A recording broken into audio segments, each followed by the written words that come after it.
Hey mga bros, may balita nga po tayo dito po kay Chris Newsome dahil ito nga pong si Newsome ay alam naman natin na mapupunta ito sa Barangay Nebra, San Miguel, pero hindi nyo lang alam mga kabros na ito nga pong SMB ay interesado rin sa serbisyo ni Chris Newsome. Bakit? Dahil ito nga pong SMB, yung mga ibang players na ito ay may edad na mga bros, like ito pong si Chris Ross may edad na rin, tapos si Marshall Lassiter, yes, alam naman natin na may edad na rin ito pong si Chris Newsome, pero ito po kasing edad ni Newsome ay nasa prime pa rin mga kabrodza, alaga sa katawan, talagang siyang inaasahan ng Meralco votes.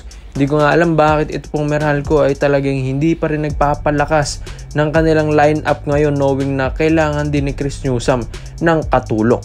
So as of now, alam naman natin ng SMB hindi na kailangan ng ganitong player.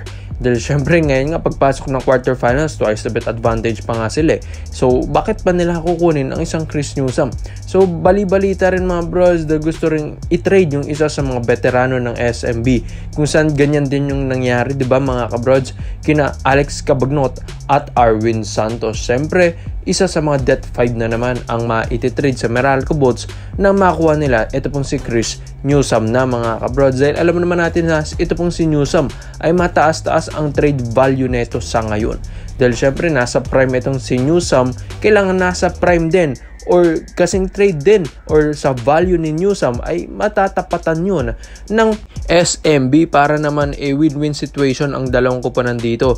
Dahil kailangan din hindi ka na lopsided trade dahil syempre ang dami namang fans ang babatikos na naman sa PBA pag ganyan. Syempre Meralco votes, alam naman natin hindi ito papatalo sa trade, lalong-lalo na pag lopsided dahil MVP group ito mga kabrods. So ito pong si Newsome, malaking bagay ito sa SMB, magiging future rin ito.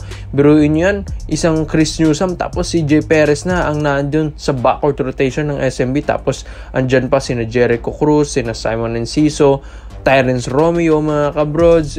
Talaga ang lakas na nito po ng SMB sa backcourt rotation if ever man. At isa pa dito, malaking bagay din si Newsome sa depensa niya.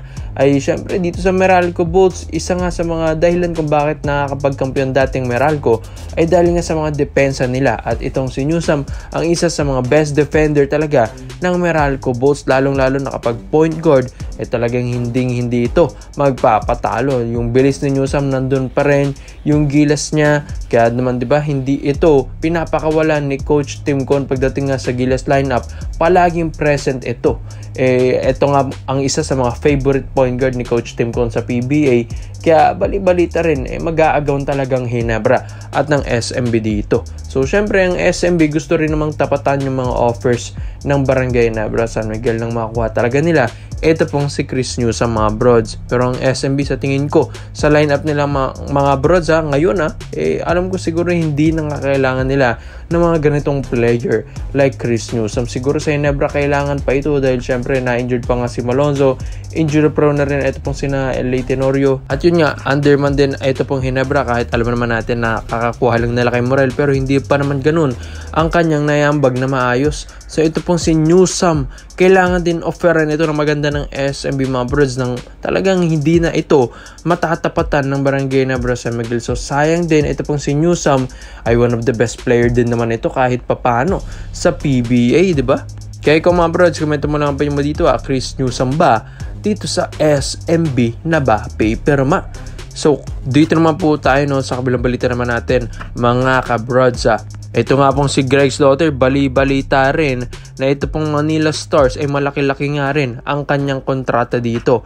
Ay dahil dun nga sa $22,000 a month ang kanyang sinasahod doon sa Rising Zephyr Fukuoka, pero in peso ay tumataginting na 1.2 million pesos per month ang sinasahod niya doon mga brods. As well as dito sa Manila Stars, ganun nga rin daw mga brods ang kanyang nagiging sahod or magiging sahod niya dito sa Manila Stars. Short-term contract, talagang imo-monitor nila yung galing ni Greg, at sa tingin ba nila magiging worth it ba yung kanilang ibabayad kay Slaughter dahil 1 million plus a month ang talagang sasahurin niya dito mga brods sa Manila Stars. Kaya kailangan magpakitang gilas ito pong si Slaughter. Doon naman sa kanyang pagbanggit na no thanks dun dito sa pagbabalik niya sa PBA mga brods, maraming ang nagbatikos talaga kay Slaughter. So sayang din ito pong si Greg Zila dahil isa rin ito sa mga inaabangan ng Barangay Nebra San Miguel. May mga nakikita pa nga ako mga comments doon mga kabrods na yung mga Ginebra fans gustong gusto nilang ibalik or mabumalik ito pong si Greg Zila dahil pagdating niya sa All Filipino Cup, alam natin na maghahari palagi ang SMB dahil wala nang panapat kay Junmar Fajardo, walang imports di ba mga bros, all Filipino lang. Kaya ito pong si Greg ay talaga magiging magandang kanilang matchup pag nandiyan pa si Slaughter versus Junmar Fajardo na. So bali-balita rin mga bros, gusto ring tapatan ng Barangay Nebra Management yung magiging offer dito ng Manila Stars at ng Rising Zephyr Fukuoka. Syempre yung 1.2 million pesos kada buwan ay gustong i-counter yun ng Barangay Nebra San Miguel, gustong offeran ng mas malaki. Ito pong si Slaughter ay yan ay ayon din sa mga reports natin. Pero kapag ang isang player mga bros ay ayaw nang bumalik, kahit anong offer mo pa ay talagang hindi ito mapapakagat. Pero kung matatandaan nyo naman na ito pong si Greg Slaughter, pag nabasa nyo ito, ay kapag itong player na ito ay inofera ng mas malaki, syempre dun ito pupunta mga brods. Dati pa pa yan yung attitude ni Slaughter, kaya isa yan sa mga rason kung bakit napunta siya sa Batang Pier. Dahil yun nga, dito sa alak sa gin, hindi siya binigyan ng maayos na kontrata ni Boss Al dahil nanghihingi nga ng mataas na sahod. Ito pong si Slaughter. So ito pong Ginebra ngayon, gusto rin naman nilang disciplinahin si Slaughter.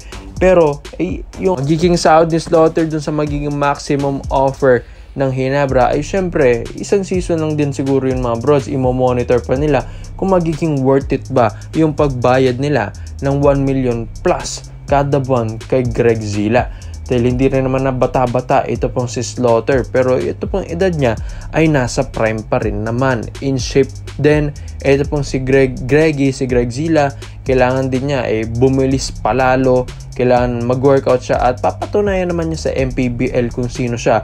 Kaya dito na siguro mag-make move ang Ginebra once na maipakita ulit ni Greg ang kanyang full potential sa Manila Stars. Pero yun nga mga brods, ito pong si Slaughter matagal rin naman or 2 years din naman ang kanyang kontrata dito sa Rising Zephyr Fukuoka. Nakailang season din ito pong si Greg. Sa tingin ko naman may mga natutunan dito si Greg Zila mga kabrods, di ba? Alam naman natin sa Japan B-League iba rin naman ang competition or level ng competition doon mga brods kaysa sa PBA.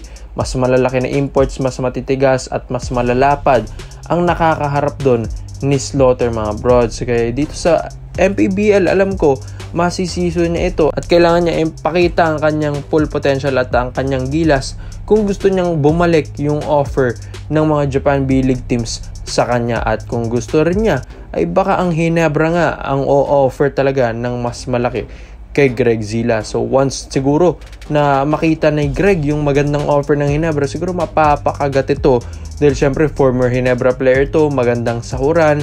Tapos alam na niya rin niya yung play ni Coach Tim Gon at yung chemistry ng Ginebra at nakailang kampyonato na dito si Slaughter mga kabrods. Kaya komento mo lang po nyo dito mga brods at isa-isa natin yan. Salamat po sa panonood mga brods. This is our related highlights and long. I'm out.